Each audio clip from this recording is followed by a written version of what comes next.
Agradezco enormemente al magistrado presidente Daniel Espinosa Licón por permitirme participar en la revista virtual incluyente Paradigma Judicial del Supremo Tribunal del Estado de Jalisco. Y bueno, pues abordar el tema del abogado 4.0 y el Legal Tech. Su servidor y amigo Rodolfo Guerrero Martínez, abogado por la Universidad de Guadalajara, vicepresidente de la Academia Mexicana de Derecho Informático, capítulo Jalisco, y bueno, obviamente un apasionado de las tecnologías de la información y comunicación. Y justamente con el tema de esta ocasión, en este 2021, abogado 4.0, viene a ser un tema muy importante, porque vivimos cambios virtuosos, pero que a su vez hay que tomarlos con cautela. Y es por eso que hay que entender que el abogado 4.0 va más allá de lo que significa propiamente el abogado.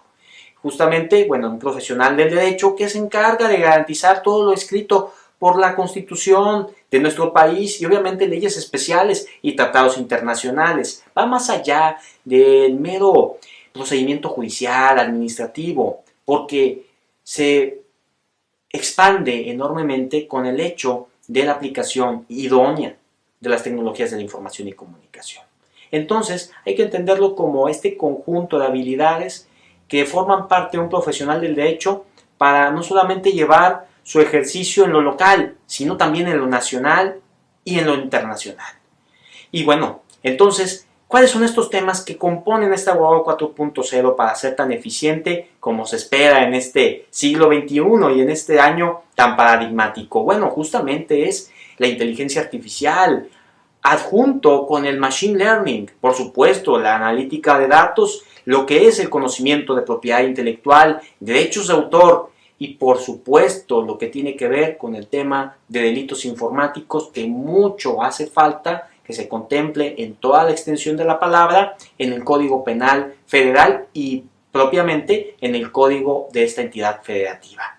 Bueno, con ello, observamos que el abogado, probablemente tú te preguntas en ese momento, ¿significa que tiene que ser ingeniero? Bueno, no realmente, pero sí debe de tener los conocimientos mínimos básicos para que de esa manera él pueda garantizar que la justicia llegue hasta donde debe de llegar. Es decir, muchas veces los delitos informáticos que no están contemplados tal cual esa palabra anglosajona en la codificación específica no llegan a buen puerto para tutelar los derechos del ofendido, del particular, que lo que desea es la reparación del daño causado, ya sea moral, ya sea de manera económica.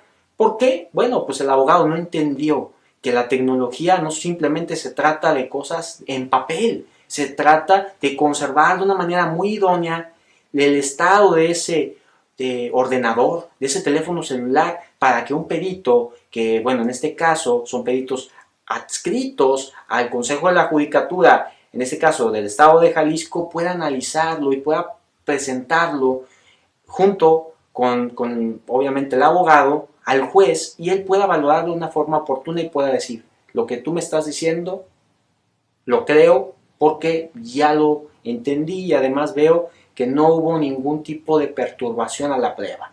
Entonces, justamente con ese pequeño preámbulo vemos que el abogado 4.0 es aquel que entiende las tecnologías, que no necesariamente tiene que ser un ingeniero, pero que gracias al entendimiento de la tecnología puede colaborar con el informático, con el técnico, para que se garanticen todos aquellos puntos que hoy se están viviendo en redes sociales, que hoy se están viviendo en páginas web y que seguramente van a seguir en torno al hecho de que la justicia se trate de llevar a plataformas digitales y que incluso se piense en el uso normal de la cadena de bloques, también denominado blockchain, para que de esa manera el abogado pueda hacer las cosas más ágiles. El operador de justicia, el magistrado, el juez de control y oralidad pueda llevar las cosas de una manera que nunca lo habíamos pensado hace 10 años, o hace 5 años, o incluso el año pasado. Entonces, bueno, pues es ver eso, porque si no lo tenemos en cuenta, todo lo que pensamos que va a ser innovador, no lo va a ser un peligro para una institución que debe de tener todo el carácter y fe de las personas que están alrededor de un caso en lo concreto, y por supuesto que se cuide cada punto del particular, porque al tener todo en una plataforma digital, vaya que la responsabilidad es grande, y de eso se trata el abogado 4.0, aquel que prevea, aquel que le diga a cualquier otro amigo de la administración de justicia: hay que tener en cuenta esto, porque si no vamos a tener un caos en cuanto a robo de identidad, vulneración de datos, cómo va a ser el tratamiento adecuado de cada cosa que se ponga en un documento digital. No solamente se trata de videoconferencias, queridos amigos que nos están viendo a través del canal oficial de esta Casa de la Justicia del Estado de Jalisco, se trata de poder ver los puntos finos y se trata de ser siempre humildes para que este abanico de las tecnologías llegue a un punto específico y a la vez en la legislación, y que no se quiera confundir con cosas que ya pasaron hace mucho tiempo, sino tomarlas como ejemplo para que no se cometan los mismos errores. Eso es muy importante. ¿Cuáles son los mismos errores a los que me refiero?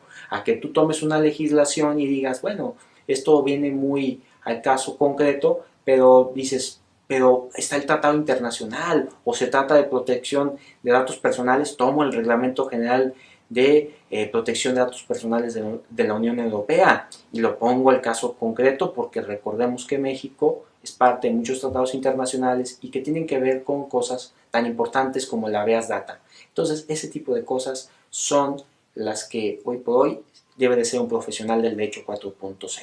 Ahora vamos a abordar otro de los temas, que justamente es la ciberjusticia. Ciberjusticia.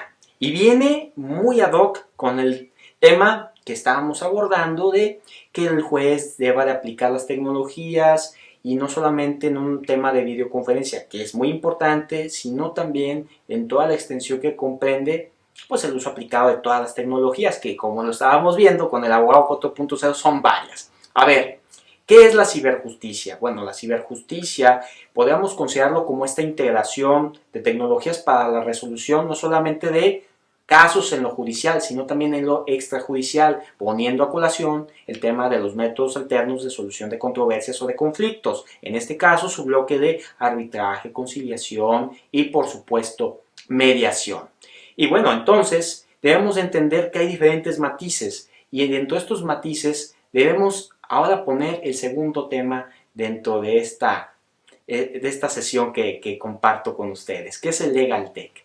El Legal Tech debemos entenderlo como un término millennial, de estas épocas modernas, que no viene a cambiar del concepto original que le dio parteaguas a este tema, que es la informática jurídica. Eso es el Legal Tech. ¿Y qué es la informática jurídica? Te preguntarás. Bueno, la informática jurídica es esta ciencia que estudia los recursos informáticos que sirven para el procesamiento adecuado en una plataforma digital y que pueda cumplir con todas las garantías de seguridad informática, que recordemos que es la integridad, la confidencialidad de los datos, y que no puedan ser utilizados para algo más. Sería inaudito decir que algo que es de un carácter estrictamente íntimo se ponga en YouTube, por ejemplo, porque no es información que sea considerada de carácter público, tan siquiera en ese momento. Entonces, bueno, eso es importante considerarlo. La ciberjusticia es la que lleva a la administración judicial y extrajudicial a otro nivel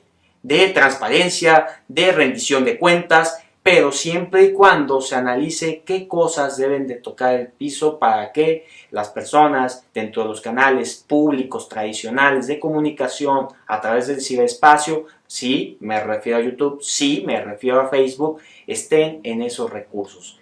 Siempre y cuando, bueno, se trate de algo que deba de conocer toda la sociedad y deba estar en consulta. Hasta ese entonces hay muchas cosas que se tendrán que manejar en un apartado privado. Si nosotros no tenemos en cuenta las leyes especiales que desde hace mucho tiempo tiene nuestro país, estamos muy mal.